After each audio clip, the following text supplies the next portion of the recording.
Frères et sœurs en Christ, sommes-nous des vrais missionnaires? Dans Matthieu chapitre 28, Jésus-Christ donne la grande commission à ses disciples. Et au verset 19, il va dire, « Allez et faites de toutes les nations des disciples, les baptisant au nom du Père, du Fils et du Saint-Esprit. » Et au verset 20, « Et enseignez-leur tout ce que je vous ai prescrit. » Enseignez-leur à observer tout ce que je vous ai prescrit. La question de savoir qu'est-ce que Jésus-Christ avait enseigné aux disciples, qu'est-ce que Jésus-Christ avait prescrit aux disciples. Si nous allons ensemble dans Luc chapitre 9, allons ensemble dans Luc chapitre 9, nous pouvons lire au verset 1, « Jésus, ayant assemblé les 12, leur donna force et pouvoir sur tous les démons, avec la puissance de guérir les malades. » Donc voici ce que Jésus-Christ envoie les disciples faire. Il donne la puissance sur les démons, il donne aussi le pouvoir de guérir les malades.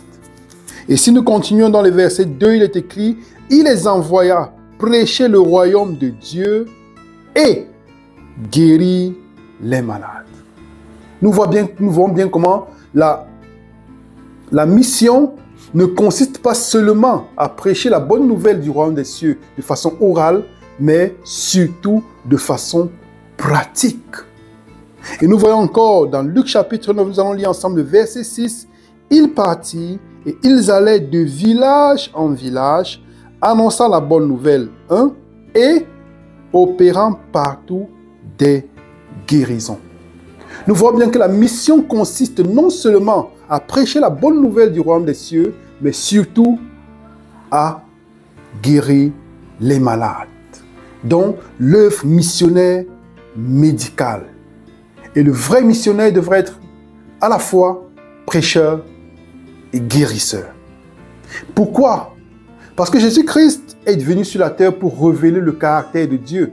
C'est la raison pour laquelle, si nous allons ensemble dans Jean chapitre 17, nous pouvons lire au verset 4. « Je t'ai glorifié sur la terre. » C'est Jésus-Christ qui parle au Père. « J'ai achevé l'œuvre que tu m'as donnée à faire. » Verset 6. « J'ai fait connaître ton nom aux hommes que tu m'as donnés du milieu du monde. » Donc, le but principal de la mission de Jésus-Christ, c'était de révéler le caractère de Dieu.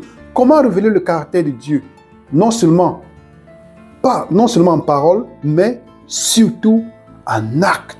Parce que les actes parlent mieux que les paroles. Raison pour laquelle l'Esprit de prophétie va dire dans son livre Ministère de la guérison, chapitre 1, Jésus-Christ notre exemple, elle va dire, Jésus-Christ a passé plus de temps à guérir qu'à prêcher.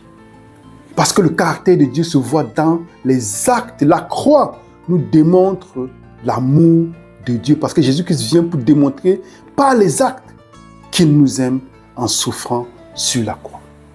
Et cette grande commission est-elle aussi la nôtre? Bien sûr.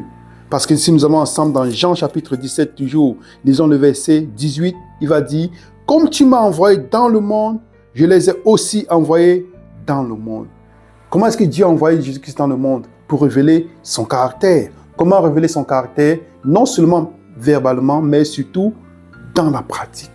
Et qu'est-ce qui va conclure au verset 20? « Ce n'est pas pour eux seulement que je prie, mais encore pour ceux qui croiront en moi par leurs paroles, afin qu'ils soient tous un. » Donc, frères et sœurs en Christ et amis, Jésus-Christ nous appelle à être de vrais missionnaires. Et un vrai missionnaire n'est pas seulement celui qui prêche, mais surtout celui qui guérit. Car comme Jésus-Christ guérissait des personnes, il soignait des personnes, il subvenait aux besoins des personnes mentales, physiques et spirituelles. Et c'est ce que Jésus-Christ voudrait que nous puissions faire en ces derniers temps dans lesquels nous sommes. Être des missionnaires médicaux. Que l'Éternel nous bénisse et que ceci soit l'objet de notre prière en ces fins de temps, par les mérites de Jésus-Christ, notre Seigneur et Sauveur. Amen.